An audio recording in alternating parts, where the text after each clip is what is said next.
Support resistance की definition क्या होती है या सपोर्ट रेजिस्टेंस कैसे क्रिएट होता है और ये सपोर्ट रेजिस्टेंस होता क्या है। बेसिकली बाजार में ट्रेड करने वाले लोग ही बाउंड्री तय करते हैं। हाँ जी। ये पूर्णतया गेम डिमांड और सप्लाई का है। सवाल यहीं से शुरू हो जाता है कि हमको क्या करना है, ट्रेड कैसे करना है और ट्रेडिंग को सोचने का नजरिया हमारा क्या होना चाहिए। तो मुझे डर नहीं लगना चाहिए उस ठीक समय। है। तो अगर ये दो चीजें मेरे दिमाग में है तो मैं खरीदारी के बारे में सोच ठीक है। सकता हूँ।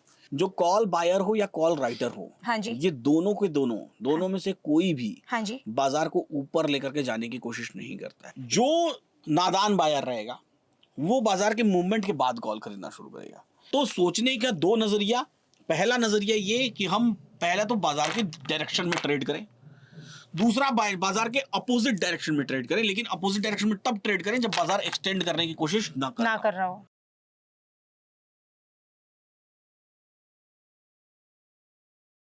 सभी को नमस्कार है, सभी को अभिनंदन है। कैसे हैं सभी लोग? उम्मीद करते हैं सभी लोग अच्छे जीवन का आनंद ले रहे हैं। हम आ गए हैं एपिसोड नंबर 3 में। एपिसोड नंबर 3 मतलब मेरे साथ बैठी हुई है ज्योति और वो सीख रही है फाइनेंशियल एजुकेशन। हमने तरह तरह के इन्वेस्टमेंट्स के बारे में ऑलरेडी सीख लिया है। आज के एपिसोड में हम क्या बातें करने वाले हैं। बेसिकली जब एक इंट्राडे ट्रेडर ट्रेडिंग करने जाता है तो उसके मन में सुबह से मल्टीपल सवाल, कई सारे सवाल आने शुरू हो जाते हैं। कुछ सवाल ऐसे होते हैं कि हमें ट्रेड कहाँ से इनिशिएट करना है। दूसरा सवाल कि अभी जो बाजार दिख रहा है ये बाजार कैसा है, बुलिश है या बेयरिश है। तीसरा सवाल, बाजार अगर बुलिश है तो मैं ट्रेड अभी खरीद लेता हूँ तो क्या होगा। चौथा सवाल, जब कोई भी ट्रेड इनिशिएट कर दिया एट द सेम टाइम तुरंत इनिशिएट करते ही आपको पोजीशन थोड़ा सा भी रेड दिखने लगा तो पोजीशन स्क्वायर ऑफ करके भाग गए। पांचवा, पोजीशन लिया और थोड़ा सा ग्रीन दिखा वहां पोजीशन काट करके भाग गए। थोड़ा रेड दिखा और ज्यादा रेड दिखा और ज्यादा रेड दिखा, इतना रेड, इतना हैवी लॉस होने लगा, फिर भी पोजीशन में बने हुए हैं। ऐसे मल्टीपल साइकोलॉजिकल डिसऑर्डर्स कह सकते हैं या सिनेरियोज कह सकते हैं जो हमारे साथ घटित होते हैं। लेकिन इनका समाधान क्या है? क्या हम कभी इनसे पार पा सकते हैं? क्या एक ट्रेडर कभी इनसे पार पा सकता है? ये सारी बातें आज की इस वीडियो में हम लोग करने वाले हैं और सिर्फ साइकोलॉजिकली नहीं बल्कि टेक्निकली करने वाले हैं कि कैसे हम ऑप्शन चेन को देख करके ऑप्शन चेन की मदद से इन सारे सवालों के जवाब प्राप्त कर सकते हैं। और वो जवाब ऐसा नहीं होगा कि वो कोई थियरेटिकल जवाब है, ये एक प्रैक्टिकल कैलकुलेटिव जवाब है। यानी कि कैलकुलेशन में अगर 2 गुणा 2 4 होता है तो हमको 4 ही जवाब लिखना है, हमको 5 या 7 या 8 के बारे में नहीं सोचना है।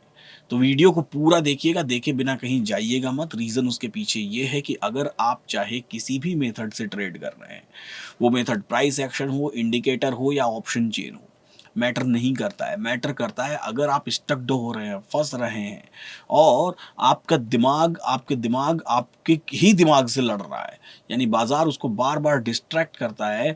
आप जो सोच के ट्रेड लेते हैं बाजार तुरंत उस सोच को ट्रेड के एग्जीक्यूट होते ही उल्टा कर देता है। तो आपको ये वीडियो ज़रूर देखनी चाहिए। फिलहाल मेरे साथ है ज्योति जी। ज्योति जी, आपको बहुत स्वागत है और बात की शुरुआत करते हैं। आज हम लोग 2 नज़रिए होते हैं बाजार के। ठीक है, ये बाजार सभी लोग जो भी देखें समझने की कोशिश करें बाजार को इस एलटीपी कैलकुलेटर पर कैसे देखते हैं, समझते कैसे हैं। अब इसी बाजार का मैं हिस्टोरिकल आज सुबह से लगाता हूँ। ठीक है, सेम बाजार, यही बाजार जो अभी चल रहा है। हाँ इसका मॉर्निंग से हम हिस्टोरिकल लगाएंगे, यानी कि हम रियल टाइम बाजार प्ले करेंगे। अब ये रियल टाइम बाजार प्ले हो रहा है। ठीक है, ये सुबह सुबह का बाजार है। हाँ जी। अब ध्यान से समझिएगा कि बेसिकली होता क्या है, समझना कैसे है, वो हमको समझना बेहद जरूरी है। तो जब भी हम बाजार को देखते हैं तो बाजार में हमारी सपोर्ट एंड रेजिस्टेंस की अपनी एक डेफिनेशन है। हाँ जी। इस बात को आप लोग भी ध्यान से समझ लीजिए कि सपोर्ट रेजिस्टेंस की डेफिनेशन क्या होती है या सपोर्ट रेजिस्टेंस कैसे क्रिएट होता है और ये सपोर्ट रेजिस्टेंस होता क्या है। बेसिकली सपोर्ट रेजिस्टेंस यानी कि बाजार की लिमिटेशन, बाजार की हैसियत। यानी कि अगर बाजार चल रहा है तो बाजार चल रहा है, इसका मतलब बाजार की कुछ ना कुछ बाउंड्रीज हैं, रेंज है। बिना बाउंड्री के बाजार नहीं चलता है। ठीक है। बाउंड्रीज कौन तय करता है बाजार में? बाउंड्रीज हम और आप ही तय करते हैं। हाँ जी। कोई नया तीसरा आदमी नहीं आता है बाउंड्री तय करने के लिए। करेक्ट। बाजार में ट्रेड करने वाले लोग ही बाउंड्री तय करते हैं। हाँ जी। ये पूर्णतया गेम डिमांड और सप्लाई का है। करेक्ट। अब डिमांड और सप्लाई क्या होती है? डिमांड और सप्लाई ये होती है कि ये इकोनॉमिक्स का सबसे बेसिक नियम है, सबसे बेसिक नियम। हाँ जी। बेसिकली होता क्या है कि आप डिमांड और सप्लाई के ग्राफ को जब भी देखेंगे, सबसे बेसिक डिमांड और सप्लाई को देखेंगे, तो जब डिमांड बहुत कम होती है, हाँ जी, और सप्लाई उससे बहुत ज्यादा होती है, तो मैं मेरे पीछे बना के दिखा देता हूँ। सप्लाई की एक छोटी सी डंडी बनाइए, डिमांड की एक बड़ी सी डंडी बनाइए, सप्लाई की डंडी से डिमांड की डंडी पे एक एरो लगा के मैच करा दीजिए। ठीक है, अब ये एरो की दिशा कौन सी है? ऊपर की दिशा है। ऊपर की दिशा है मतलब क्या हुआ? बाजार क्या हो गया? बुलिश है, यानी कि प्राइसेस क्या होंगी? बढ़ेंगी। यही डिमांड की डंडी को बहुत छोटी कर दीजिए और सप्लाई की डंडी को बहुत लंबी कर दीजिए। फिर से एक एरो बनाइए, देखिए एरो नीचे की तरफ है, और यहीं पर अगर डिमांड और सप्लाई दोनों की डंडी को बराबर कर दें तो ऐसे केस में फ्लैट प्राइसिंग हो जाएगी। तो बाजार भी कुछ ऐसा ही होता है। हाँ जी। बाजार की प्राइसिंग फ्लैट तब रहेगी जब उसकी डिमांड और सप्लाई न्यूट्रल है। डिमांड बढ़ेगी, सप्लाई कम होगी तो प्राइसिंग क्या हो जाएगी? प्राइसिंग हाई हो जाएगी, हायर हो जाएगी। डिमांड घटेगी, सप्लाई बढ़ेगी तो प्राइसिंग नीचे जानी शुरू हो जाएगी। और वही चीज हमको यहाँ पकड़ना है। हाँ तो जी। डिमांड कहां पर आ रही है हमको ये समझना बेहद जरूरी है, और ये डिमांड हमको इसी ऑप्शन चेन में दिखाई देती है। हाँ जी। कैसे दिखाई देती है? ये समझ लीजिए कि एक तरह से ये जो वॉल्यूम्स है ना, और ये जो ओपन इंटरेस्ट है, हाँ जी। आपको ओपन इंटरेस्ट का कॉलम दिखाई दे रहा है, वॉल्यूम का कॉलम हाँ दिखाई दे जी। रहा है। ये वॉल्यूम और ओपन इंटरेस्ट ही अपने आप में डिमांड का इंडिकेशन करता है। करेक्ट। ठीक है, और इनको हम लोग यहाँ पर हाईलाइट करके भी दिखाते हैं। हाँ जी। ठीक है, अब ये समय है 9:15:52, 9:15:52। ठीक है। यहाँ पर देखिए तो 25,900 पर सबसे तगड़ी वॉल्यूम्स है। हाँ जी। कॉल साइड में, यानी कि बहुत अच्छी डिमांड है यहाँ पर कॉल साइड में। पुट साइड में देखिए तो 25,800 पर सबसे तगड़ी वॉल्यूम्स है, यानी बहुत अच्छी डिमांड है पुट साइड में 25,800 पर। ओके। और ओपन इंटरेस्ट तो बहुत दूर है, 25,500 पुट साइड में हाईएस्ट ओपन इंटरेस्ट, और कॉल साइड में हाईएस्ट ओपन इंटरेस्ट तो हमारे चेन में ही नहीं दिखाई दे रहा है कहाँ पर है। सॉरी, है 26,000 पर हाईएस्ट ओपन इंटरेस्ट। तो अब हम इस ओपन इंटरेस्ट की माने या हम इस वॉल्यूम की माने, हम किसकी माने, है ना? ये अपने आप में कंफ्यूजन होता है। तो बेसिकली कोई भी डिमांड ऑन द एग्जीक्यूशन होता है। जैसे सपोज करिए कि मैं आपसे बोलूं कि मैं आपको, आप जो ये कलम ली हुई हैं, आप मेरे को ये बेचना चाहती हैं, है ना? ठीक है। तो मैंने कहा मेरे को अभी लिखने की जरूरत है, मैंने कहा कितने में बेचोगे आप? आपने बोला मैं इसको 1 लाख रुपए में बेचूंगी। ठीक है। आपने बोला 1 लाख रुपए में बेचूंगी, इसका ये मतलब नहीं हुआ कि 1 लाख रुपए में बिकेगी। करेक्ट। मुझे कितनी जरूरत है इसके ऊपर डिपेंड करता है। हाँ जी। तो यहाँ पर ओपन इंटरेस्ट जो आपको दिखाई दे रहा है, ये ओपन इंटरेस्ट मतलब इतने लोग यहाँ पर राइटिंग करके बैठे हुए हैं। हाँ जी। लेकिन जितने लोग राइटिंग करके बैठे हुए हैं, क्या इंट्राडे ट्रेडर्स, इंट्राडे के जो ट्रेडर्स हैं, वो इनसे इत्तेफाक रखते हैं या नहीं रखते हैं? ये सवाल हमेशा रहेगा। जब आप इस सवाल का ध्यान देंगे तो आपको जवाब मिलेगा। क्या इंट्राडे ट्रेडर्स 25,500 पर इत्तेफाक रखते हैं, या चलिए सेकंड हाईएस्ट ओपन इंटरेस्ट पर आ जाते हैं, क्या इंट्राडे ट्रेडर्स 25,700 से इत्तेफाक रखते हैं कि वो भी चाहते हैं? ये ओपन इंटरेस्ट तो चाहता है कि हाँ 25,700 पे बाजार आ जाए, लेकिन क्या ये भी चाहते हैं? तो नहीं, ये नहीं चाहते। इंट्राडे ट्रेडर्स क्या चाह रहे हैं? आज 27,800 तक बाजार रहे, क्योंकि वो यहां पर वॉल्यूम्स क्रिएट कर रहे हैं। ठीक है। और कॉल साइड में देखिए तो इंट्राडे ट्रेडर्स 25,900 पर चाहते हैं, यहां पर वॉल्यूम्स क्रिएट कर रहे हैं। हाँ, कुछ इंट्राडे ट्रेडर्स ऐसे भी हैं जो 26,000 पर भी डिमांड क्रिएट करने की कोशिश कर रहे हैं। दिखाई दे रहा है? Yes sir. ये क्लैरिटी है। तो यानी कि 26,900 एक रेजिस्टेंस क्रिएट हो रहा है, जहां पर इंट्राडे ट्रेडर्स बहुत सारी चीजें रजिस्ट करने की कोशिश कर रहे हैं, और 26,000 पर, सॉरी 26,900 मैंने बोल दिया, वो 25,900 है, और 26,000 पे भी कुछ ऐसे ट्रेडर्स हैं जो हाईलाइट हो रहे हैं, जो दिखाई दे रहा है कि यहाँ कुछ तो चल रहा है कि बाजार इधर भी आए। हाँ। कुकिंग, वहां पर कुछ हो रहा है। ठीक है, अब इसको हम लोग प्ले कर देते हैं, और रियल टाइम में ये प्ले हो रहा है। जैसा रियल बाजार चलता है ये वैसा ही प्ले हो रहा है, वैसा ही समझ आ रहा है। अब ध्यान से देखिए, समझने की कोशिश करिएगा। अब इसको हमने परसेंटेज में दिखाया है। परसेंटेज में दिखाने का मतलब राइट साइड में आपके चार्ट्स चल रहे हैं, और आप यहाँ पर देखिए तो 100% वॉल्यूम। अब हमको कॉल साइड पुट साइड दोनों देखना है। ठीक है। ठीक है, यहाँ पर हमको ये समझने वाली बात है कि जो प्रेशर क्रिएट हो रहा है, यानी जो डिमांड जनरेट हो रही है, हाँ जी, वो किस तरफ हो रही है, अपने से बड़ी स्ट्राइक प्राइस की तरफ या अपने से छोटी। तो पुट साइड में देखिए, ये अपने से बड़ी स्ट्राइक प्राइस की तरफ 73% और डिमांड यहाँ क्रिएट कर रहे हैं। ये भी अपने से बड़ी स्ट्राइक प्राइस की तरफ 83% डिमांड क्रिएट कर रहे हैं। दिखाई दे रहा है? अभी ये 73 हाईलाइटेड नहीं है, लेकिन ये 83 जरूर हाईलाइटेड है। दो बातें हैं। हाँ जी, 73 तो हाईलाइटेड नहीं है, लेकिन 83 क्या है? हाईलाइटेड है। या जब ये प्रेशर इंपैक्टफुल हो जाएगा तो ये भी हाईलाइट हो जाएगा। ठीक है, जब तक 75 तक। हाँ, जब तक इम्पैक्ट नहीं आएगा तब तक तो नहीं, लेकिन जैसे ही इम्पैक्टफुल हो जाएगा वैसे ही ये भी हाईलाइट हो जाएगा। ठीक है, जब इसका लगेगा कि हाँ इसका इम्पैक्ट अब बाजार पर पड़ना चाहिए तो ये हाईलाइट हो जाएगा। जनरली ये 75% पर ही हाईलाइट होता है, जैसे ही 75% होगा वैसे ये हाईलाइट हो जाएगा। ओके, है ना? अब कॉल साइड में भी बुलिश प्रेशर, ये यहाँ ऊपर लिख करके आता हाँ है, जी। Weak towards top. और पुट साइड में भी ये देखिए बुलिश प्रेशर, ये हाईलाइट हो गया, यस, दोनों तरफ से बुलिश प्रेशर। तो जब तक सिर्फ एक तरफ से बुलिश प्रेशर था, थोड़ा सा पीछे चलते हैं हम लोग, जब रेसिस्टेंस साइड सिर्फ बुलिश प्रेशर जब सिर्फ रेजिस्टेंस साइड ये देखिए यहाँ पर बुलिश प्रेशर था, तब तक यहाँ ऊपर निफ्टी स्लाइट बुलिश लिख के आ रहा था कि थोड़ी सी बुलिश है निफ्टी, ठीक है, यानी लिख तो सुबह से रहा है कि बुलिश है, तो यहाँ ऊपर लिख के आ रहा है कि थोड़ी सी बुलिश है निफ्टी। करेक्ट, लेकिन जैसे ही दोनों तरफ से बुलिश प्रेशर क्रिएट हुआ, बुल रन, वैसे ही यहाँ पर ऊपर यहाँ चीजें बदल गई और यहाँ लिख करके आ गया बुल रन, करेक्ट, है ना। यानी कि बात क्या हुई, बात ये हुई कि 856 के आसपास बाजार है। यहां पर आप ध्यान से देखें तो एस मैक्स गेन, यानी कि बाजार अपने टारगेट पर ही खड़ा है, करेक्ट, लेकिन उसकी खरीदारी 764 है, हाँ जी, और बुल रन है। हाँ अब जी। सवाल यहीं से शुरू हो जाता है कि हमको क्या करना है, ट्रेड कैसे करना है, और ट्रेडिंग को सोचने का नजरिया हमारा क्या होना चाहिए, ठीक है, जिससे कि हम ट्रैप ना हो। ठीक है, पहली बात, बाजार बुल रन में है तो यानी कि हमको खरीदारी करनी है, बात तो तय है। हाँ जी, बेचना है कि नहीं बेचना है वो तय होगा कि ये जो डिमांड है वो डिमांड कैसी है। ठीक है, अब जब मैं इसको प्ले कर रहा हूँ, अब आप देखिए, सपोज करिए कि चलिए हम लोग ये सोचते हैं कि हमको बेचना है, ठीक है, पहले यहाँ से सोचते हैं हम ठीक लोग, है, उल्टा सोचते हैं, उल्टा, ओके, उल्टा सोचते हैं कि खरीदना है वो तो बाद में सोचेंगे, ठीक है, ठीक है, हमको बेचना है, ठीक ठीक है। है। तो बेचना है तो क्या ये रेजिस्टेंस 25,900 पर स्टेबल है? नहीं, नहीं है। क्या कर रहा है ये शिफ्टिंग होने की कोशिश कर रहा है टॉप की तरफ, टॉप की तरफ, अपने से बड़ी स्ट्राइक प्राइस पर Correct. बुलिश। क्या ये सपोर्ट 25,800 पर स्टेबल है? नहीं, ये क्या कर रहा है? ये भी टॉप की तरफ अपने आप को शिफ्ट करने की कोशिश कर रहा है, मतलब रेजिस्टेंस और सपोर्ट दोनों ही अपने आप को पुश कर रहे हैं हाँ ऊपर जी। की तरफ, बुल की तरफ पुश कर रहे हाँ हैं, जी, अपने से बड़ी स्ट्राइक प्राइस की तरफ पुश कर रहे हैं। हाँ जी, तो अगर हम बेचने की कोशिश करेंगे यहाँ पर, तो क्या होगा, रेजिस्टेंस भी ऊपर मान लीजिए निकल गया, सपोर्ट भी ऊपर चला आया, तो बाजार ऊपर चला जाएगा, हाँ जी, और हम क्या हो जाएंगे, हम नुकसान में चलेंगे। करेक्ट, अब दूसरा सवाल उठता है कि क्या हम खरीद सकते हैं? हाँ जी, तो जब बोल रहे हैं तो खरीद तो कभी भी सकते हैं। हाँ जी, अब अगेन प्रेशर पर डिपेंड करता है कि ये प्रेशर कैसा है। क्या ये प्रेशर, अब ध्यान से देखिए, क्या ये इंक्रीजिंग है या डिक्रीजिंग है?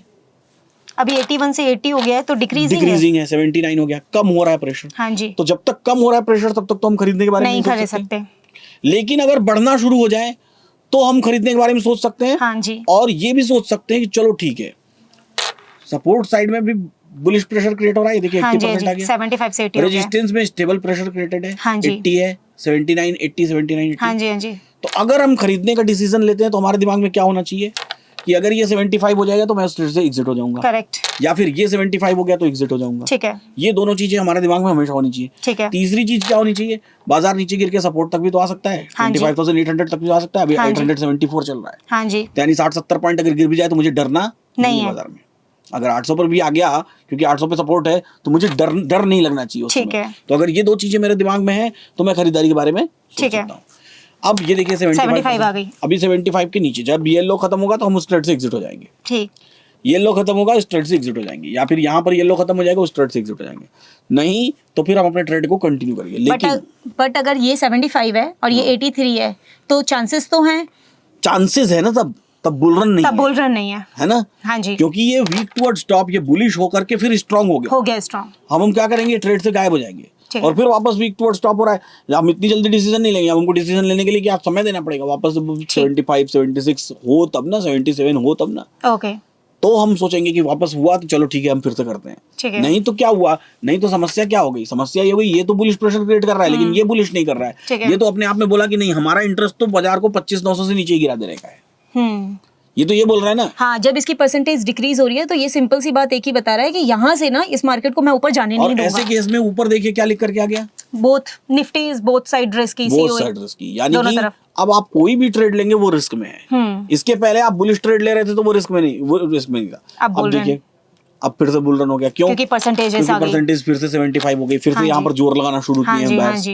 तो यानी कि यहाँ पर बायर्स थोड़ा सा समय ले रहे हैं, थोड़ा कंफ्यूज हो रहे हैं, जा रहे हैं, आ रहे हैं, सोच रहे हैं 26,000 के बारे में, अभी कंफर्मेशन उनको नहीं मिल रहा है, ट्राई कर रहे हैं कि 26,000।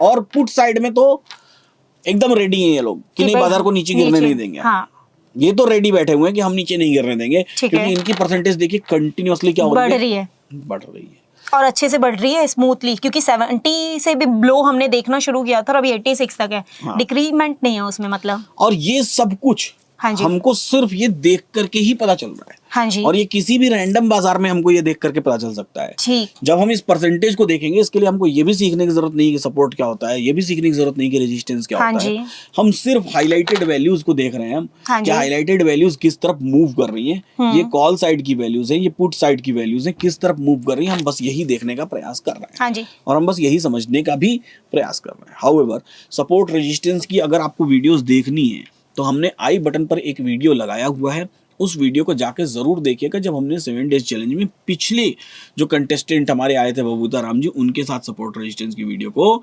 हमने किया था। फिर भी एक लेवल तक मैं आपको बता देता हूं कि सपोर्ट रेजिस्टेंस जब भी आपको एलटीपी कैलकुलेटर देखना हो तो आपको ऊपर में टॉप पर यहाँ पर लिखा हुआ दिखाई देता है। जैसे यहाँ पे देखिए, रेजिस्टेंस इज 25,900, यहाँ पर रेजिस्टेंस 25,900 पर है, ये लिखा हुआ है।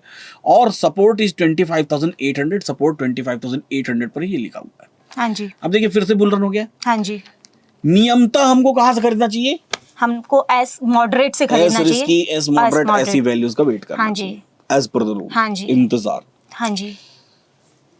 प्रेशर बहुत तगड़ा है, बहुत हैवी, बहुत अच्छा प्रेशर अभी है। भी नहीं, मैं बहुत तगड़ा बोलूंगा। स्टिल जैसे मैंने देखा हुआ बाजार, मेरे को पता है कि ये बाजार ऊपर है, लेकिन अभी स्टिल बहुत तगड़ा नहीं है।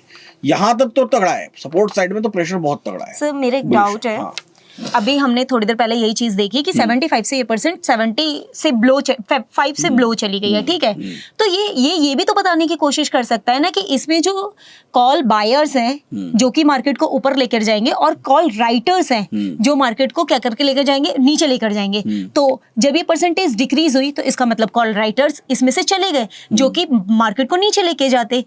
ये भी तो बताने की मतलब, ये भी तो इंडिकेशन है ना कहीं ना कहीं। यहाँ पर बड़ा सिंपल साधारण सी बात मैं समझाता हूँ। हाँ जी। लोगों को जो मिथ है वो मिथ समझाने की कोशिश करता हूँ। इसको मैंने पॉज कर दिया है। ठीक है।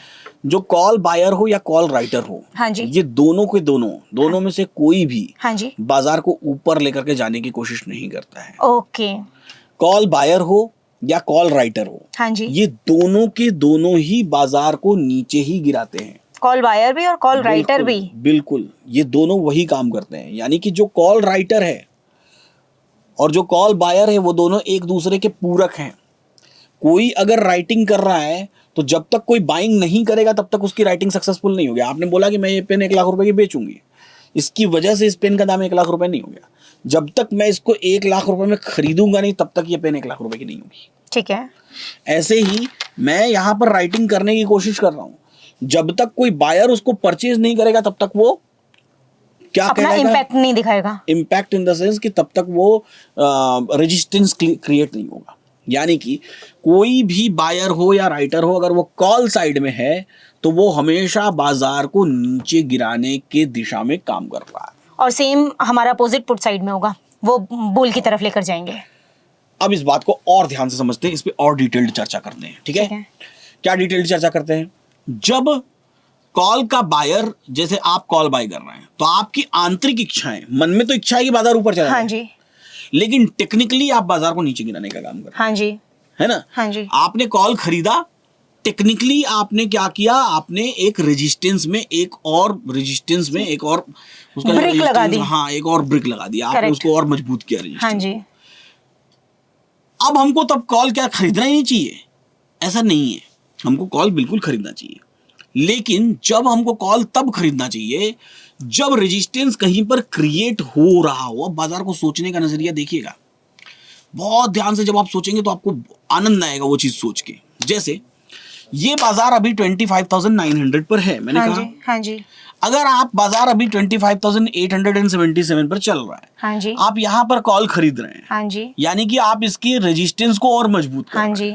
लेकिन अगर यही बाजार 877 की बजाय मान लीजिए 800 पर चल रहा होता, हाँ जी, और रेजिस्टेंस 900 पर क्रिएट हो रहा होता, हाँ जी, अब आपको पता है कि बाजार 900 से नीचे गिर जाएगा, हाँ जी, और बाजार चल रहा है 800 के पास। अब आप यहीं से कॉल खरीदना शुरू किए, हाँ जी। यानी आपने रेजिस्टेंस को मजबूत किया, हाँ जी, मजबूत किया, तो ये रेजिस्टेंस अपने आप को बाजार को क्या करेगा, अपनी तरफ अट्रैक्ट करेगा, हाँ जी, अट्रैक्ट करेगा, या फिर ये सपोर्ट बाजार को क्या करेगा, उस रेजिस्टेंस तक पुश करेगा। ठीक है। तो आपने कॉल खरीदा, आप हेल्प कर रहे हैं इन राइटर्स की, कौन से राइटर्स की, जो चाहते हैं बाजार 900 से गिर जाए, और कैसे हेल्प कर रहे हैं आप, वो कॉल्स खरीद खरीद के हेल्प कर रहे हैं हाँ जी, कि भाई मैं आपकी मदद करता हूँ, आप चाहते हैं बाजार को नीचे गिराना, मैं आपकी मदद करता हूँ, मैं करता हूँ, खरीदता हूँ। और क्योंकि बाजार 800 पे है, हाँ, तो इसकी 800 वजह से मुझे भी वो प्रॉफिट में ही आएगा, क्योंकि जब तक वो 900 पे हाँ, जाएगा तो मेरे को बाजार जब प्रॉफिट तक होगा। हाँ, और जैसे ही हाँ जी, बाजार पहुंच गया उस वैल्यू तक, हाँ जी, जिस वैल्यू से बाजार को गिरना है, जहां पर आपने ब्रिक Resistance लगा create कर रहे आपने हैं। खुद ने ईंट जोड़ जोड़ हाँ के जो जी। रेजिस्टेंस क्रिएट करवाया है, ठीक है, वैसे ही आप अपनी पोजीशन, कॉल की पोजीशन को क्या कर देंगे, बेच के हट जाएंगे। स्क्वायर ऑफ कर देंगे। अब जब आप बेचेंगे तो वहां पर भी कोई खरीदने वाला होना चाहिए। हाँ जी, अब वहां पर कौन खरीदने वाला रहेगा, जिसको इस बात का टेक्निकल ज्ञान नहीं होगा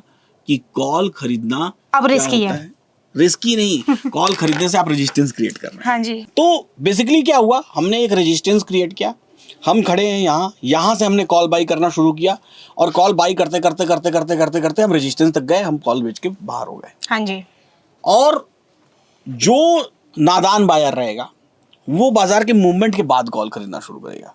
तो यानी कि जब आपने कॉल खरीदना शुरू किया, ये बाजार ऊपर आया है, अब कोई नादान बायर यहाँ से कॉल खरीद रहा है, हाँ जी, तो तब तक यहाँ से वापस इसको रिवर्स होना है। हाँ जी। ये भी लगा रहा है इसी रेजिस्टेंस में एक ब्रिक, हाँ जी। यानी कि वो भी तैयार कर रहा है वही रेजिस्टेंस, कि उस रेजिस्टेंस से बाजार गिरे। हाँ जी, यानी कि हर कॉल बायर यही प्रिपेयर करता है कि बाजार कहां से नीचे गिरेगा, ऐसे ही हर पुट बायर ये प्रिपेयर करता है कि बाजार कहां से ऊपर उठेगा। जाएगा। तो जब भी बाजार अपने टॉप की तरफ हो तो हमको पुट खरीदना चाहिए, जब भी बॉटम की तरफ हो तो हमको कॉल खरीदना चाहिए। वही इसलिए- हमारी सेफ एंट्रीज हैं। बिल्कुल, इसीलिए मैं क्या कहता हूं कि ये बाजार है यहाँ, हाँ जी, खरीदना कहां से, यहाँ से। हाँ जी, क्यों यहाँ से 760, क्यों एस रिस्क की वैल्यू 760, क्यों? इसके पीछे रीजन है हमारा रिवर्सल प्राइस का कैलकुलेशन। ठीक है, यहाँ ऊपर मैं स्पॉट पे क्लिक करूंगा, अब देखिए हमको हर एक स्ट्राइक प्राइस के इर्द गिर्द रिवर्सल प्राइस दिखने लगा। ठीक है, तो इसके पीछे लॉजिक है, इस 760 के पीछे, ठीक है। कि एस रिस्क की यानी कि सपोर्ट रिस्क की 760 है, तो क्या लॉजिक है। ये यहाँ से जाने नहीं देगा इसे। अब ये देखिए यहाँ पर 100% सपोर्ट कहाँ है, 700 पर है, हाँ जी, और 89% 90% सपोर्ट। अगर यहाँ 4,49,000 वॉल्यूम है तो यहाँ पर 4 लाख की वॉल्यूम है।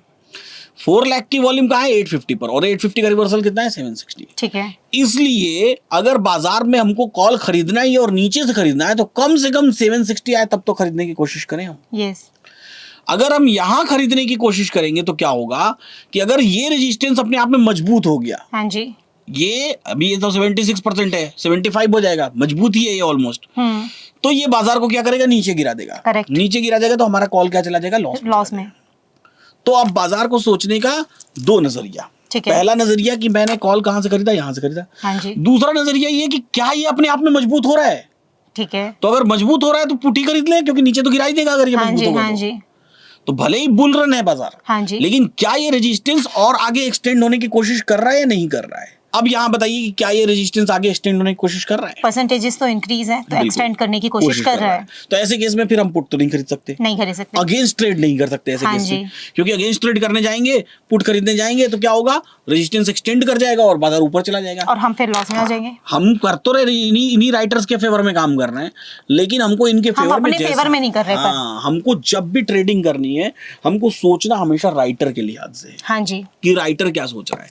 अब राइटर सोच रहा था कि बाजार 26,000 से हम रिवर्स करवाएंगे, बीच में कुछ बायर्स आए जिन्होंने ये कहा कि नहीं 25,900 से ही रिवर्स करवा देते हैं। ठीक है, अगर हमने उनकी बात मान लेते कि चलो 25,900 से रिवर्स करवा देते हैं, यहीं से पुट खरीद लेते हैं, ऐसे केस में यहाँ वाले अगर बायर्स हावी हो गए और बाजार को खींच के 26,000 तक लेकर के आए, तो ऐसे केस में हम क्या हो जाएंगे, हम कोलैप्स हो जाएंगे, हम लॉस में चले जाएंगे। ठीक है, तो हमको हमेशा रेजिस्टेंस को एक्सटेंड होते हुए या सपोर्ट को एक्सटेंड होते हुए देखना है कि वो कहाँ तक एक्सटेंड हो रहा है, इस बात की जानकारी रखनी है। ठीक है, रेजिस्टेंस अगर एक्स्ट्रा ऊपर जाने की कोशिश कर रहा है तो फिर हम यहाँ पर पुट नहीं कर सकते। अब ठीक है। यहाँ पर क्या खरीद सकते हैं ये भी देखिए।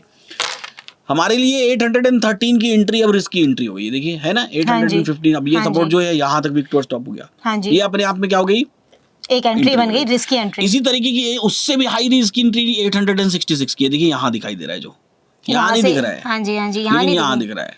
हाँ जी, क्या दिख रहा है कि 865-66 के आसपास भी एक रिवर्सल है, हाँ जी, जो रिवर्स करेगा बाजार को। कहाँ तक लेकर के जाएगा, 963 तक, देखिए ये 915 963 तक लेकर के जाएगा बाजार को, लेकिन ये बहुत ज्यादा रिस्की है, तो हमको तो ऐसे ट्रेड्स को सोचना भी नहीं है। ठीक है, बाजार कहीं भी चला जाए फर्क नहीं पड़ता है हमको, ठीक है, है ना।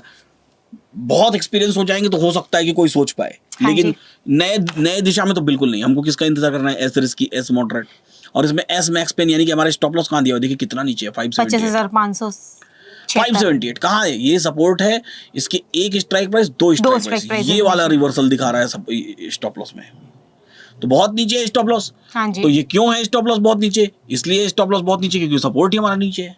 अभी पूरा सपोर्ट शिफ्ट हुआ नहीं है, सपोर्ट को शिफ्ट होने में वक्त लगेगा। जब सपोर्ट शिफ्ट हो जाएगा तो हमारा स्टॉप लॉस उठ के और ऊपर आ जाएगा। तो सोचने का दो नजरिया, पहला नजरिया ये कि हम पहला तो बाजार के डायरेक्शन में ट्रेड करें, दूसरा बाजार के अपोजिट डायरेक्शन में ट्रेड करें, लेकिन अपोजिट डायरेक्शन में तब ट्रेड करें जब बाजार एक्सटेंड करने की कोशिश ना कर रहा हो। तो अब इसी बाजार को हम लोग चलते हैं और लाइव मार्केट में देखते हैं। ठीक है, अब देखिए सपोर्ट, देखिए ये 9:30 बजे के आसपास का डेटा है हिस्टोरिकल, जब सपोर्ट 25,800 से 25,900 पर आया, दिख रहा है? क्लियर है? हाँ जी। अब यहाँ पर करंट मार्केट में देखिए 25,900 पर सपोर्ट पूरा सेटल डाउन हो चुका है। हाँ जी। और सपोर्ट क्या कर रहा है? और ऊपर एक्सटेंड कर रहा है। हाँ जी। अब बोल रहे हैं हम 26,000 पर आएंगे, लेकिन सवाल क्या रेजिस्टेंस और ऊपर एक्सटेंड कर रहा है? नहीं कर रहा है। तो ऐसे केस में बाजार बुल रन तो है, हाँ जी, ऑलरेडी बुल रन है। रेजिस्टेंस बोल रहा है नहीं, हम कहीं जाने की कोशिश अभी फिलहाल नहीं कर रहे हैं। तो जब तक रेजिस्टेंस जाने की कोशिश नहीं कर रहा है तब तक ये बाजार इस रेजिस्टेंस से एक आधी डाइवर्जन ऊपर, एक डाइवर्जन ऊपर इन द सेंस की 21 तक, इस 25,050 के एक डाइवर्जन ऊपर, ठीक है, यहां पर आकर के कहीं सस्टेन करने की कोशिश करेगा। अभी फिलहाल ये बाजार कहां सस्टेन कर रहा है? अपने रेजिस्टेंस पर ही सस्टेन कर रहा है। ध्यान से देखिए, ये ब्रेकआउट जहां दिखाया हुआ हाँ, है ये 975 की 975 वैल्यू है, इसी पर कब से सस्टेन कर रहा है? दोपहर से ये पे सस्टेन कर हाँ रहा है। जी। तो अगर रेजिस्टेंस एक्सटेंड नहीं कर रहा है तब तक हम बेचने की पोजीशन में बने रह सकते हैं। बेचने की पोजीशन मतलब या तो कॉल की राइटिंग कर ली है या पुट की खरीदारी कर ली, ठीक है, लेकिन तभी तक बने रह सकते हैं जब तक यहाँ कोई परसेंटेज इंक्रीज, और वो भी अपने आप में खतरनाक पोजीशन है। खतरनाक क्यों है? खतरनाक इसलिए क्योंकि ये ऑलरेडी बुल रन है, ऑलरेडी रेजिस्टेंस शिफ्ट हो चुका है, सपोर्ट शिफ्ट हो चुका है, सपोर्ट फिर वीक टुवर्ड्स टॉप हो रहा है, तो वो बुल रन।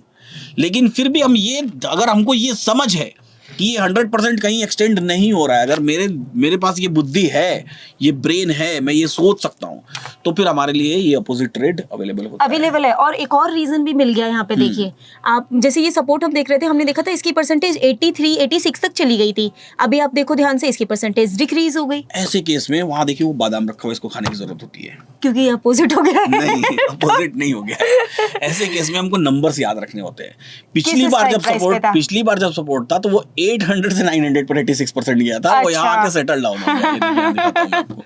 ये 800 था, 800 से 900 पर आया है और यहाँ सेटल डाउन हुआ है। और ये वाले मिस हो गया पॉइंट। अब ये 900 से 626,000 पर जा रहे हैं। ठीक है, अब ये नया प्रेशर क्रिएट हो रहा है, नया प्रेशर, ये और ज्यादा बुलिश है। हाँ, तो जब आप अकेले बैठते हो तो अब ये चीज क्या करना पड़ता है? नहीं समझ में आती। नहीं तो बादाम रखना चाहिए बगल में और उसको खाते रहना चाहिए। क्रिएट नहीं कर पाते, फिर बुद्धि ब्लॉक हो जाती है। फिर क्या होता है कि हम जो सोचना शुरू करते हैं ना, जैसे आपने सोचना शुरू किया कि यार अब तो बेचना ही है, फिर आपको सब कुछ बेचना ही दिखाई देगा। हाँ, ये भी बात सही फिर आपको सारे रीजंस वही दिखाई देंगे कि हाँ, बेचने की तरफ ही है सारे, ये बेचना ही यहाँ तो गया बेचने के लिए।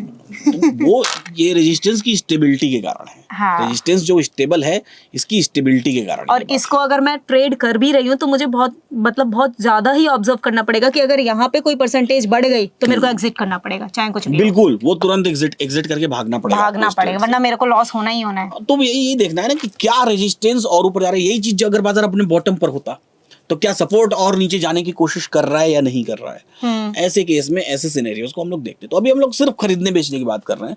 हमने पिछले एपिसोड में बात की थी कैश की, स्पॉट की और फ्यूचर की। हाँ, इस एपिसोड में थोड़ा सा हम ऑप्शन को भी इंट्रोड्यूस कर देते हैं कि ऑप्शन बेसिकली होता क्या है। देखिए, जनरली नॉर्मल मार्केट में जब आप कैश में खरीदारी करते हैं या स्पॉट में खरीदारी करते हैं तो नंबर ऑफ शेयर्स आप सीधा खरीद लेते हैं। हाँ जी। और इसी तरीके से फ्यूचर में आप पूरा का पूरा लॉट खरीद लेते हैं। हाँ जी। ऑप्शन में उसी कैश का या उसी फ्यूचर का हम एक पोर्शन परचेज करते हैं। हाँ जी, है ना, पार्ट। जैसे कि आप जनरली सुनते होंगे कि आपके पास अगर बहुत सारा पैसा है तो आप फ्यूचर में ट्रेड करिए। हाँ जी। थोड़ा कम पैसा है तो कैश में ट्रेड करिए और सबसे कम पैसा है तो ऑप्शन में ट्रेड करिए। लेकिन ये इसका उल्टा है। आपके पास सबसे कम पैसा है तो आप कैश में ट्रेड करिए, उससे ज्यादा पैसा है तो फ्यूचर में ट्रेड करिए, और बहुत पैसा है तो ऑप्शंस में करिए। इसके प्रीमियम खरीदने में सस्ते लगते हैं, लेकिन ये ऐसा नहीं है। आप समझ के देखिए कि सपोज करिए कि आपके पास एक स्कूटी हो या कार हो, ठीक है, और कार की वैल्यू 6 लाख रुपए है। हाँ जी। तो 6 लाख रुपए अगर कार की वैल्यू है तो आप उसका इंश्योरेंस प्रीमियम 10,000 रुपए के आसपास पे करेंगी। हाँ जी। क्या 6 लाख रुपए वाली कार की वैल्यू वाली कार का इंश्योरेंस प्रीमियम आप 1 लाख रुपए पे करना चाहेंगे? नहीं, क्यों नहीं? क्योंकि ज्यादा नहीं हो जाएगा उसके कंपैरिजन में? कंपैरेटिवली ज्यादा हो जाएगा। 1 लाख रुपए का तो हमारा क्लेम भी नहीं आएगा। हाँ जी। 4 साल में हमने 4 लाख रुपए, 6 साल में तो हम कार की वैल्यू के बराबर बराबर ही इंश्योरेंस दे पे देंगे। कर डालेंगे। तो कुछ ऐसा ही यहाँ भी होता है। सपोज करिए कि आपके पास कार ही नहीं है और फिर भी आप एक 20,000 का इंश्योरेंस कार का ले रखे हैं, हाँ जी। ऐसा कर सकते हैं? ऐसा कैसे करेंगे? किस पे लूंगी मैं प्रीमियम? तो ऑप्शन ट्रेडिंग वही करते हैं हम लोग। आपके पास कार नहीं है लेकिन फिर भी आप प्रीमियम खरीदने की कोशिश करते हैं। मतलब आपके पास कार नहीं है और आप ड्राइविंग के लिए चल दिए? नहीं, आपके पास कार नहीं, आपने इंश्योरेंस करवा लिया। ठीक। कार नहीं है और आपने इंश्योरेंस करवा लिया। ऑप्शन कुछ वैसा ही है। बेसिकली ये ऑप्शन बना किस लिए था? ये ऑप्शन बना था कि हमारे पास कैश की हैवी पोजीशंस हो, फ्यूचर की हैवी पोजीशंस हो और बाजार आज इंट्राडे में अपोजिट जाने की कोशिश कर रहा हो, ठीक है। तो हम उसको इंश्योर कर लेते थे। ठीक है। इंश्योर इन द सेंस कि मान लीजिए आप सपोज करिए कि यही निफ्टी की जगह हमारी SBI होती, ठीक है, SBI होती, ठीक है ना। अब मान लीजिए कि आपके पास SBI की 900 रुपए के भाव से आपने SBI बेचा हुआ है। मान लीजिए आपने 913 रुपए के भाव से आपने SBI बेचा हुआ है। ठीक है। ठीक है, बेचा हुआ है 913 रुपए के भाव से। अब आपको दिख रहा है कि मैंने बेच तो दिया है लेकिन और क्या किया हुआ है, बेचा हुआ है, फ्यूचर में बेचा हुआ है और हाँ हैवी जी। लॉट्स बेचे हुए हैं और 10 दिन से बेचे हुए हैं, मान लीजिए 15 दिन से बेचा हुआ है। ठीक है। आपको ऐसा लगता भी है कि SBI 913 वापस आ जाएगी, किसी भी कारण से लगता है कि आ जाएगी। अब ऐसे केस में आज के दिन में आपको दिख रहा है कि नहीं यार, आज तो SBI 923 तक चली जाएगी। हाँ। तो 923 तक चली जाएगी तो आपकी ये पोजीशन तो लॉस में चल रही होगी। हाँ जी। तो ऐसे केस में आप क्या करेंगे, आप SBI का एक प्रीमियम खरीद लेंगे। मान लीजिए आपने SBI का 910 का प्रीमियम खरीद लिया, 8 रुपए का, ठीक है, 910 का 8 रुपए का प्रीमियम या 915 का 5 रुपए का प्रीमियम खरीद लिया। अब 950 का 5 रुपीज का आपने प्रीमियम खरीदा और बाजार मान लीजिए 923 चला गया। ठीक है। ऐसे केस में ये प्रीमियम का भाव बढ़ता रहेगा, कॉल साइड का भाव बढ़ेगा और इसमें तो लॉस कॉल साइड का भाव बढ़ता जाएगा, तो आपका फ्यूचर में लॉस होगा और कॉल में प्रॉफिट होगा। हाँ जी। तो आपका लॉस थोड़ा थोड़ा क्या होता रहेगा, मैनेज होता रहेगा। और गलती से कल एक्सपायरी पर क्लोज भी हो गई SBI 925 पर। ऐसे केस में 915 में आपको 10 रुपीज इसके प्रीमियम मिल जाएंगे। ठीक है। और यहाँ से जो लॉस हुआ है आपका 913 से 925 के बीच में 10-12 रुपए का लॉस हुआ है, तो आपको ओवरऑल 2-3 रुपए का लॉस हुआ। क्यों हुआ? वो जो आपने इंश्योरेंस कर लिया था इसलिए। अगर आप ये इंश्योरेंस नहीं करते तो क्या होता, आपका लॉस बड़ा हो जाता, है ना। हाँ जी। आपका लॉस बड़ा हो जाता, पूरा 13-14 रुपए का। सेम ही वही चीज है जो कल हम पढ़ रहे थे, आर्बिट्रेज। लेकिन ये ऑप्शंस में है कुछ। ये आर्बिट्रेज तो नहीं है, इसको हम इंश्योरेंस या इसको हम प्रीमियम लेने की बात करते हैं। और अच्छे से समझाता हूँ मैं, किसी और स्टॉक में चलते हैं। जैसे सपोज करिए ये टाइटन है, ठीक है। ठीक है। अब टाइटन कहाँ खड़ी है, यहाँ खड़ी है 33। अब आपको इसको खरीदने की इच्छा हो रही है कि 3727 रुपए में मैं टाइटन खरीद लूँ, लेकिन आपके मन में, आप खरीदना तो चाहते हैं लेकिन आपके मन में डर है कि कहीं ऐसा ना हो कि टाइटन नीचे गिर जाए और अपने SMAX पिन पर 3654 पे चली जाए। ठीक है। तो ऐसे केस में हम क्या करेंगे, और ऊपर जाएगी तो आपको सपोज करिए कि यहाँ 3800 का टारगेट दिखाई दे रहा है, तो अब आपके पास टारगेट कितना है, आपके पास 80, मोटा मान ले रहे हैं 80 रुपीज का टारगेट है। हाँ जी। ठीक है, और आपके पास नीचे स्टॉप लॉस कितना है, आपके पास स्टॉप लॉस नीचे मान के चलिए 80 रुपीज का, 80 रुपीज का मान लीजिए। अच्छा, यहाँ तक है, हाँ। है ना। तो 80 रुपए ऊपर भी जा सकती है, 80 रुपए नीचे भी जा सकती है। हाँ जी। आप खरीदारी कर रहे हो, हाँ जी। तो अब आप क्या करेंगे, अब आप एक काम करिए, 80 रुपीज आपको यहाँ पर प्रीमियम मिला। मान लीजिए आज ही के दिन एक्सपायरी होती है, एंड ऑफ द डे ये बाजार क्लोज हो रहा होता है। ठीक है। यहाँ पर एक कॉन्सेप्ट होता है IVTV का। ये हाँ IVTV दिख रहा है आपको, इंट्रिंसिक वैल्यू और टाइम वैल्यू। इंट्रिंसिक वैल्यू और टाइम वैल्यू। तो बेसिकली इस कॉन्सेप्ट को समझना बहुत जरूरी होता है, तभी आपको ये ऑप्शन समझ में आएगा। ठीक है। ऑप्शन में एक्सपायरी के दिन हमेशा सिर्फ और सिर्फ टीवी बचती है, यानी कि सॉरी IV बचती है, यानी कि इंट्रिंसिक वैल्यू बचती है। ठीक है, अब इंट्रिंसिक वैल्यू क्या होती है, इंट्रिंसिक वैल्यू का जो वीडियो देखना चाहते हैं वो हमारे आई बटन पर जाएं। बबूता राम जी को मैंने सिखाया था, फिर भी यहाँ पर मैं थोड़ा और सिखा देता हूँ। मैं मार्केट प्राइस इस स्ट्राइक प्राइस के जितना ऊपर रहेगा, हाँ जी, कॉल साइड का उतना ही premium at the end of the expiry बचेगा। हाँ जी। और मार्केट प्राइस इस स्ट्राइक प्राइस के जितने रुपए नीचे रहेगा, पुट साइड में उतना ही प्रीमियम बचेगा। इसी का हम यहाँ फायदा उठाएंगे। इसके लिए मैं आपको एक हिस्टोरिकल दिखाता हूँ। हिस्टोरिकल ऑप्शन चेन में चलते हैं हम लोग, और एक्सपायरी हम लोग इसमें कोई सा भी एक स्टॉक सेलेक्ट कर लेते हैं, निफ्टी सेलेक्ट कर लेते हैं, और एक्सपायरी हम लोग सेलेक्ट कर लेते हैं 20-10 की, जो एक्सपायरी बीत चुकी है। ठीक है, और इस 20-10 की एक्सपायरी में जाने के बाद प्ले करते हैं हिस्टोरिकल डेटा, और जंप टू टाइम कर देते हैं 3:30, यानी कि दिन के अंत में। ठीक है, ठीक है, दिन के अंत में चल दी है। अब ध्यान से देखिए, मार्केट कहाँ क्लोज हुआ? 850 पे। 850 पे क्लोज हुआ। हाँ जी। 850 से 850 कितने रुपए ऊपर है? 7 पैसे ही तो ऊपर है। 70 पैसे। हाँ तो जी। यानी कि इसका प्रीमियम 0 होना चाहिए। 900 से 850 कितने रुपए ऊपर है? 900 से 50। ऊपर 900 से 850 0 नीचे, रुपए माइनस zero, में, है हाँ। ना? यानी कि इसका भी 0 होना चाहिए, ये सारे प्रीमियम 0 होने चाहिए। 800 से 850 कितना रुपए ऊपर है? 800 से 850 50 रुपए ऊपर है। 50 रुपए ऊपर है। अब देखिए इसको तो मैं इसकी दिखाता वैल्यू लगभग वही होगी। हूं। ये देखिए 800 की वैल्यू कितनी आ रही है? 43। 43। इसकी वैल्यू कितनी है? 850। तो यानी कि 7 रुपए। 43 रुपीज 7 रुपए कहाँ गए? 7 रुपए गए हमारे टाइम डीके में चले गए क्या? नहीं, 7 रुपए एडजस्टेड प्राइस में आएगा। अब ये 3:30 बजे का डेटा हमने लगाया है ना, इसी डेटा को हम आगे बढ़ाते हैं, 4 बजे चलते हैं। 4 बजे मार्केट हम लोगों के लिए कहाँ चलती है? क्लोज हो चुकी है, लेकिन ये मार्केट का एडजस्टेड प्राइस देखिए आ गया। ठीक है 843। हाँ, अच्छा वो फिर क्लोजिंग प्राइस बैलेंस हो अलग गया। होती है, एडजस्टेड प्राइस अलग होती है। बाद में मार्केट एडजस्ट हाँ। हुआ 43। अब 800 से 43 रुपीज ऊपर है, तो इसकी वैल्यू 43 है। 93, हाँ जी। 143, अब हाँ 50-50 का डिफरेंस, हाँ जी, 193, हाँ जी, 243, हाँ जी, 293, हाँ जी, ऐसे ही 7 रुपीज, हाँ जी, मोटा मोटा 7 इसको 7 ही रुपए समझ 7, लीजिए। हाँ 57, 56। 107, ठीक है 157, हाँ जी, 207, हाँ जी, 257। हाँ जी। तो जितने रुपए नीचे उतना रुपए प्रीमियम बचा, हाँ जी। जितने रुपए ऊपर उतना रुपए प्रीमियम बचा, और टाइम वैल्यू 0, टाइम वैल्यू तो 0 हो गई, आउट ऑफ द मनी इसमें। तो प्रीमियम उतना रुपए बचता है। अब इसी का हमको फायदा उठाना है। कैसे? कैसे?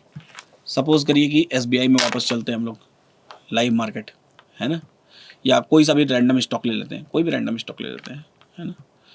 बीईएल ले लिया, मान लीजिए कि आज एक्सपायरी है, ठीक है, ठीक है, मान लीजिए आज एक्सपायरी है, ऐसा मान लेते हैं। ठीक है, हम पोजिशनली इंट्राडे के लिहाज से बात कर रहे हैं, मान लेते हैं कि आज एक्सपायरी है, ठीक है। ठीक है। बीईएल कहाँ चल रही है? 416 रुपीज चल रही है। हाँ अब जी। मुझे बीईएल ऐसा लगता है कि बीईएल नीचे गिर जाएगी, और कहाँ तक नीचे गिर जाएगी? मुझे ऐसा लगता है कि बीईएल गिर जाएगी, मान लीजिए 410 तक गिर जाएगी, यहाँ से 6 रुपये नीचे गिर जाएगी, ठीक है, ठीक है, 6 रुपये नीचे गिर जाएगी। तो मैं बीईएल को क्या करूँगा? बेच दूंगा। हाँ जी, मान लीजिए मैंने बीईएल बेच दिया, ठीक है। 6 रुपये नीचे गिरेगी, तो मुझे कितने का प्रॉफिट होगा इसमें? 6 रुपये का 6 प्रॉफिट रुपए का ही होगा होगा। फ्यूचर में। हाँ जी, फ्यूचर में 6 रुपये का प्रॉफिट होगा। लेकिन मुझे कहीं ऐसा भी लगता है कि हो सकता है कि कहीं ऐसा ना हो कि गलती से ऊपर चली जाए, तो ऐसे केस में मैं क्या करता हूँ? स्पॉट बाय कर लेंगे। ये सपोज करिए मैं 450 का एक कॉल ऑप्शन खरीद लेता हूँ। अब 450 का कॉल ऑप्शन कितने का चल रहा है? 3 रुपए का। 3 रुपये का चल रहा है। बीईएल नीचे गिरेगी, 415 से नीचे क्लोज होगी, तो ये 415 कितना हो जाएगा? 0 हो जाएगा। मेरे को कुछ नहीं मिलेगा। 6 नहीं, मेरे को 6 रुपये मिलेंगे। 6 रुपये नीचे गिर गई तो, हाँ। और इधर से मेरे 3 रुपये चले जाए जाए, तो ओवरऑल 3 मेरा मिलेंगे प्रॉफिट कितना मुझे। हुआ? 3 रुपए हुआ, ठीक है। हाँ जी। 3 रुपये का प्रॉफिट हुआ। अगर गलती से बीईएल ऊपर चली गई तो, 415 से ऊपर जाती चली गई तो, मान लीजिए बीईएल चली गई 420, ठीक है, 420, हाँ जी। ऐसे केस में मेरा यहाँ कितने का? 5 रुपये का लॉस हुआ या 4 रुपये का लॉस हुआ? 5 रुपए का लॉस कैसे हुआ? आप 416 से बेच रही है बीईएल, हाँ। 416 से आपने बेचा हुआ है, 420 अच्छा, पर बीईएल 20 क्लोज तक, हुआ, हाँ, तो 5 तो 4 रुपये का लॉस हुआ। करेक्ट। 416 से आपने बेचा है, 420 पर बीईएल क्लोज हुई, तो ठीक है। 4 रुपीज का आपको लॉस हुआ। हाँ जी, लेकिन 415 का प्रीमियम कितना रहेगा उस समय? बढ़ जाएगा। 5 रुपीज रहेगा। 5 रुपीज, 420 इससे 5 रुपए ऊपर, हाँ जी। तो 2 रुपए आपको यहाँ प्रॉफिट हो गया। आपको मोटा मोटा सिर्फ 2 ही रुपए 2 रुपए का लॉस हुआ। गलती से बीईएल 430 चली गई, 430, आपको कितने का लॉस हुआ? Around 24 रुपीज का। हाँ। 24 का, 416 से 430, सॉरी 14 रुपए का, 14 रुपीज का लॉस हाँ। हुआ। लेकिन इसका प्रीमियम कितना पहुंच गया? 15 रुपए। 15 रुपए का प्रीमियम कहाँ पहुंच जाएगा? 430 पे 15 रुपीज 15 रुपीज पहुंच जाएगा। 1 रुपए का प्रॉफिट ही होगा मुझे। 1-2 रुपए का लॉस होगा या ज्यादा सीधा, क्योंकि 3 रुपए इसका प्रीमियम ठीक है। है ना। अब यही थोड़ा और आपको थोड़ा सा रिस्क ज्यादा बढ़ाना है, तो क्या करना है? 1 रुपीज वाला प्रीमियम खरीद लीजिए, 420 का। इससे रिस्क कैसे बढ़ गया? हाँ, ये अच्छा सवाल है, इससे रिस्क कैसे बढ़ा, बताता हूँ। वहां पर आपको 2 रुपए का रिस्क आ रहा था मोटा मोटा, हाँ। 2 रुपए का आ रहा था ना। मैं 430 पर भी मार्केट गया तो भी मेरे को यहाँ पर 14 रुपीज का लॉस हुआ, और यहाँ 15 रुपीज का प्रीमियम है, 3 रुपए का मैंने प्रीमियम खरीदा है, तो 12 रुपए का फायदा हुआ। तो 2 रुपए का रिस्क था मेरा, 2 रुपीज का। यहाँ रिस्क बढ़ा कैसे? यहाँ रिस्क कैसे बढ़ा कि मान लीजिए कि बाजार 416 पर है, ठीक है, आपने इसको बेच दिया, ठीक है। बेचने के बाद आपने नीचे बाजार गिर गया, खरीद लिया, तो आपको 1 रुपए 25 पैसे का नुकसान हुआ आपके ओवरऑल प्रॉफिट में से। तो जब प्रॉफिट हुआ तब तो आप तो फायदे में हैं। हाँ। लेकिन यही बाजार 419 पर चला गया, 3 रुपए के लॉस में। 419, आपको 3 रुपीज का लॉस हुआ, और आपका 420 भी 0 हो जाएगा, क्योंकि 419 तो 20 से 0 है, 20 से 0 है, नीचे है। 419.90 या 420 पर भी बाजार चला गया, तो आपको यहाँ 4 रुपए का लॉस हुआ। 4 रुपए का हुआ ना, और ये 1 रुपीज भी चला जाएगा, ये भी गया, 5 रुपए का लॉस हो गया, हाँ। दोनों तरफ से लॉस हुआ। हाँ। 421 पे बाजार गया, हाँ जी। तो आपको यहाँ से 5 रुपीज का लॉस हो रहा है, हाँ। और ये कॉस्ट पे है। हाँ। यानी कि जहां जो इस वाले प्रीमियम में आपको सिर्फ 2 रुपए का रिस्क हो रहा था, इस वाले प्रीमियम में आपको 5 रुपीज तक का रिस्क पहुंच जा रहा है। हाँ जी। तो रिस्क बढ़ा ना हमारा। हाँ जी। आपने भले ही आपको लगा कि देखने में प्रीमियम छोटा है तो रिस्क कम होगा, लेकिन प्रीमियम छोटा है, रिस्क ज्यादा है। ये तो फंडामेंटल रूल है। हाँ, अब ऐसे केस में जो लोग यहाँ पर नेकेड बाइंग करते हैं, सोचिए कोई नेकेड बाइंग कर रहा है, कुछ भी, तो उसको तो ये नहीं पता है कि वो किस इंट्रिंसिक के अगेंस्ट खेल रहा है। हाँ जी। उसको ये बिल्कुल भी नहीं पता है कि किस इंट्रिंसिक के अगेंस्ट खेल रहा है, क्योंकि राइटर कहाँ पर है, वो लोग क्या बाइंग कर रहे हैं, किस तरह से किसको रेजिस्टेंस बनाना चाहते हैं, कहाँ पर मार्केट क्लोज होगा, उसको ये पता ही नहीं है। हाँ जी। वो नेकेड बाइंग कर रहा है। नेकेड बाइंग का मतलब किस इंट्रिंसिक के अगेंस्ट खेल रहा है उसको खुद को नहीं पता है, और जब उसको खुद को नहीं पता है तो उसको नहीं पता कि भले ही वो अपने जानने में तो बहुत छोटा सा प्रीमियम खरीद रहा है, लेकिन रिस्क उसके लॉसेस बहुत बड़े हो रहे हैं, तो रिस्क दोनों तरफ से बड़ा ले रहा है। जितना छोटा प्रीमियम खरीद रहा है उतना बड़ा रिस्क ले रहा है। ठीक। इवन जितना बड़ा प्रीमियम खरीद रहा है वहां पर भी रिस्क उसका कई बार बड़ा हो जाएगा, क्योंकि उसको खुद की इंट्रिंसिक नहीं पता है कि वो किस इंट्रिंसिक के अगेंस्ट खेल रहा है। ठीक है। ऐसा ही पुट साइड में होता है। तो ये कैलकुलेशंस बहुत जरूरी है। अगर हम इन फंडामेंटल्स को नहीं समझेंगे तो हमें खुद ही क्लियरिटी नहीं आएगी कि हम कैसे बाय या सेल करें कोई भी चीज। आपको पता ही नहीं कि आप कौन से ग्राउंड पे खेल रहे हो, आपको रियली अंदाजा नहीं है, और इसीलिए हम अपने रिस्क को भी कैलकुलेट नहीं कर पा रहे हैं। अब दिखने में तो ऑप्शन के प्रीमियम बहुत छोटे छोटे होते हैं, आपको लगता है कि ऑप्शन का प्रीमियम छोटा है, आपको लगा 1 रुपए 20 पैसे, तो कैसे मेरा रिस्क बढ़ गया। हाँ जी, हाँ जी। मेरा तो 1 रुपए 20 पैसे का रिस्क हुआ, तो कम ही हुआ उल्टा रिस्क, लेकिन एक्चुअली में क्या हुआ, रिस्क बढ़ गया। तो ये चीज हमको इसी तरीके से पुट साइड में भी होती है। सपोज करिए कि कोई से दूसरा स्टॉक ले लेते हैं हम लोग रैंडम, ठीक है। अब जैसे चोला फाइनेंस है, अब मैं यहाँ पे चोला फाइनेंस को क्या करता हूँ कि बहुत ऊपर खड़ी है, तो मैं इसको सोच रहा हूँ कि मैं इसको खरीद लूँ। ठीक है, खरीद लेता हूँ मैं। तो खरीद लेता हूँ, तो मान लीजिए 1760 रुपीज मोटा मोटा चल रही है, 1760 पर मैंने खरीद लिया। ठीक है। अब मुझे ऐसा लगता है कि यहाँ से मान लीजिए 30 रुपीज ऊपर चली जाएगी, 1790 चली जाएगी, ठीक है, 30 रुपए ऊपर चली जाएगी, 30 रुपए का लॉस। तो मैं सबसे पहले 1760 का पुट खरीदता हूँ, 13 रुपए का, 13 रुपीज का, 1760। अब मार्केट नीचे गिरा 10 रुपीज भी, तो 10 रुपीज नीचे गिरा, तो मेरा पुट का प्रीमियम कितना है, 13 रुपए का मैंने खरीदा हुआ, तो पुट के प्रीमियम में 3 रुपीज का लॉस हुआ, और यहाँ पर मुझे 10 रुपीज का लॉस हुआ, टोटल मोटा मोटा मुझे 13 रुपीज का लॉस हुआ। ठीक है। अब यहाँ एग्जैक्टली दोनों प्राइस बराबर चल रही है ना, स्ट्राइक प्राइस भी बराबर है और मार्केट प्राइस भी बराबर है, तो मुझे वो जो बीच का डिफरेंस वहाँ 1 रुपए आ रहा था वो नहीं आ रहा है ना। हाँ। तो 1760 पर मैंने मार्केट प्राइस पर खरीदारी की, और इसी मार्केट प्राइस पर मैंने ये प्रीमियम खरीद लिया। ठीक है। मार्केट ऊपर गया 1790, मुझे यहाँ पर 30 रुपीज मिले, मुझे यहाँ 13 का लॉस हुआ, ओवरऑल 16 में प्रॉफिट में आ गया। ठीक है ना। लेकिन यही बाजार 1760 के 1716 पर क्लोज हो गया, 60 पर, तो मेरे को यहाँ पर कोई प्रॉफिट नहीं हुआ, लेकिन यहाँ 13 का लॉस हो गया। तो मैं मैक्स लॉस इसमें कितना कर सकता हूँ, 13 रुपए का कर सकता हूँ। अब मैंने छोटा प्रीमियम खरीदा, 5 रुपए वाला खरीदा, 1740। अब बाजार यहाँ से क्या हुआ, नीचे गिरा 1760 से, मान लीजिए 1760 के 60 पर ही क्लोज हो गया, तो मुझे ये 5 रुपीज के प्रीमियम का लॉस जीरो हो जाएगा ये भी। मार्केट नीचे गिरा 1750 पर क्लोज हो गया, ऐसे केस में ये प्रीमियम तो कितना हो गया, जीरो, और यहाँ पर भी 10 का लॉस। अब मुझे कितने का लॉस हो गया, 5 यहाँ और 10 वहाँ, 15 रुपए का। हाँ। मार्केट नीचे गिरा 1740 पर क्लोज हुआ, 1740, तो मुझे यहाँ 20 का लॉस हुआ, और 5 का यहाँ 25 का लॉस चला गया। हाँ। मार्केट नीचे गिरा 1735 पर क्लोज हुआ, ये प्रीमियम 5 का, लेकिन मुझे यहाँ पर लॉस कितने का, 25 का। हाँ। मतलब मेरा मैक्स लॉस 25 रुपए चला जा रहा है। जब ये तो थोड़ा कंफ्यूजिंग लगा मुझे कि 35 चला गया, करीबन 25 रुपए का, और ये भी 5, तो ये वाले 5 अब ऐड नहीं हुए। बताता हूँ फिर से, आप ये 5 रुपए का प्रीमियम खरीद रहे हो। हाँ। मार्केट नीचे गिरा 35 पर पहुंच गया, आपका 40 का प्रीमियम कितना रहेगा, 40 का प्रीमियम जीरो नहीं, 40 से 5 रुपए नीचे मार्केट क्लोज हुआ 35, तो 40 का प्रीमियम 5 रुपीज। अच्छा। हाँ। तो 5 रुपए तो आपने खरीदा था और 5 रुपए ही बचे, मतलब इसमें कोई प्रॉफिट लॉस नहीं हुआ आपको। ठीक है। लेकिन 1760 से नीचे गिरा 25 रुपए का लॉस। हाँ, हाँ, करेक्ट। तो आपने 5 रुपए का प्रीमियम खरीदा तो आपका रिस्क 25 रुपए का। हाँ। आपने 13 का प्रीमियम खरीदा तो आपका रिस्क सिर्फ 13 का। सोचिए, महंगा प्रीमियम आपने खरीदा, आपका रिस्क कम हुआ, सस्ता प्रीमियम आपने खरीदा, आपका रिस्क बढ़ा। प्रॉफिट के केस में हम जनरली क्या करते हैं, हम जनरली प्रॉफिट का केस देखते हैं कि प्रॉफिट के केस में मैंने 5 रुपए का प्रीमियम खरीदा, तो मेरे को 30 रुपए यहाँ मिला, तो सिर्फ 25 का ही हो गया। तो प्रॉफिट का केस हम ज्यादातर देखते हैं, हम लॉस का केस देखते नहीं है, जबकि हमको देखना क्या चाहिए, लॉस का केस, वर्स्ट सिनेरियो, कि सबसे खराब सिनेरियो क्या हो सकता है। अब ऐसे केस में आप ये प्रीमियम भी नहीं खरीद सकते 1780। क्यों नहीं खरीद सकते, अब पूछिए। इसलिए नहीं खरीद सकते 1780। अब ध्यान से सोचिए कि मान लीजिए कि बाजार ऊपर चला गया, 1790 चला गया, ठीक है, 10 ऐसे केस में 1780 का प्रीमियम क्या हो जाएगा, जीरो हो जाएगा। जीरो हो जाएगा ना, क्योंकि बाजार इससे ऊपर चला गया। आपने यहाँ 30 कमाए, यहाँ 30 गवा दिए। करेक्ट। तो आप जो एक्सपेक्टेशन कर रहे हैं, अब उस एक्सपेक्टेशन से आपको हमेशा हाफ पे रहना पड़ेगा, एटलीस्ट 50%, 40%, 30%। कई बार अच्छे प्रीमियम्स मिल जाते हैं, तो हमको ऐसे स्टॉक्स ढूंढने पड़ते हैं जहां पर अच्छे प्रीमियम्स मिल जाए। तो ये बना ऑप्शन इस काम के लिए था, जिसको लोगों ने नेकेड ट्रेडिंग, अब लोग नेकेड डायरेक्टली आके 13 रुपए का प्रीमियम खरीद लिए। अब उनको नहीं पता कि 13 रुपए का प्रीमियम बाजार ऊपर जाएगा कि नीचे, तो नेकेड उनका प्रॉफिट या लॉस होता है यहाँ पर। बेसिकली ये बना किस लिए था, अपनी पोजीशन को बैलेंस करते रहने के लिए।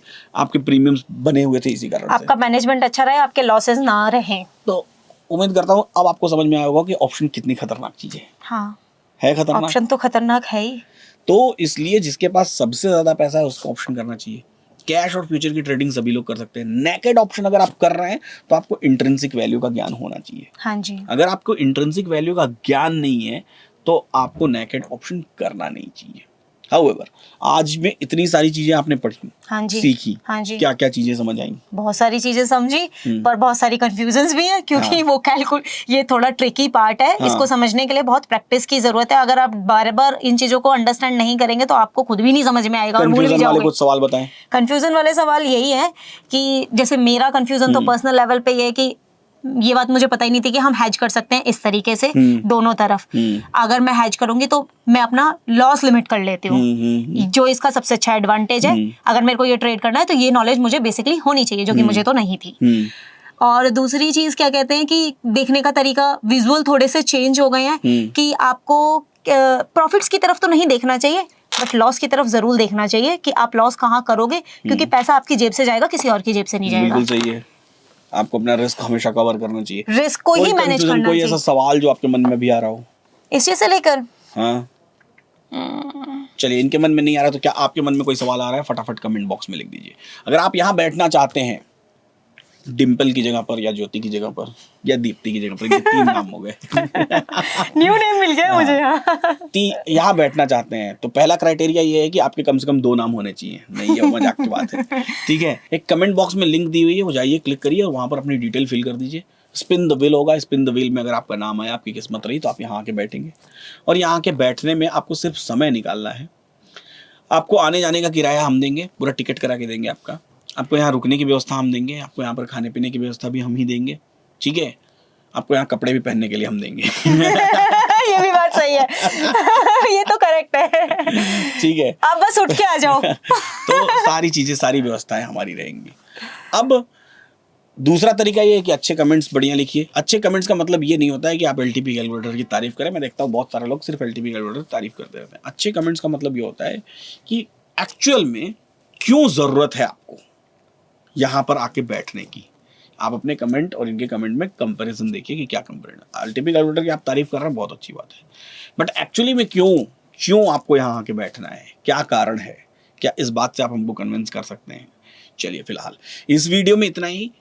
इन्वेस्टिंग डैडी चैनल को सब्सक्राइब कर लीजिए, बेल आइकन प्रेस कर दीजिए, वीडियो को लाइक करिएगा। वैल्यूएबल कमेंट्स तो अपने आप लिखते ही रहिए और वीडियो को बहुत सारा शेयर करिए, जितना शेयर कर सकते हैं कि फ्री में ज्ञान की गंगा बह रही है। हाथ धुल लीजिए खुद भी और दूसरों को भी धुलने का पुण्य कमा लीजिए।